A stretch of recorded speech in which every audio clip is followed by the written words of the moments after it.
Եկատերինբուրգում մեկնարկել է Ռուսաստանի եւ Հայաստանի վարչապետերի հանդիպումը, տեղից հաղորդում է Ինտերֆաքսի թղթակիցը։ Ռուսաստանն առաջին երկիրն է, որ Նիկոլ Փաշինյանը մեկնել է աշխատանքային այցով հունիսի 7-ի խորհրդարանական ընտրություններից հետո հանդիպումը տեղի է ունենում Ինոպրոմ ցուցահանդեսի շրջանակում։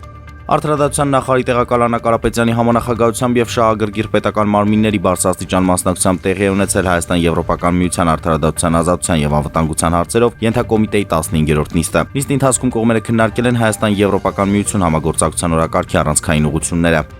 Ազգային ժողովի նախագահի տեղակալ Ռուբեն Ռուբինյանը ընդունել է Հարավային Կովկասի եւ Վրաստանի ճգնաժամի հարցերով Եվրամիության հատուկ ներկայացուցիչ Մագդալենա Գրոնոին։ Ցուցակիցները մտք են փոխանակել տարածաշրջանային անվտանգության ու կայունության ապահովմանն առնչվող հարցերի շուրջ։ Հայաստան-Պակիստանում դեսպան ունի նախագահի հրամանագրով այդ պաշտոնում նշանակվել է Կարեն Գրիգորյանը։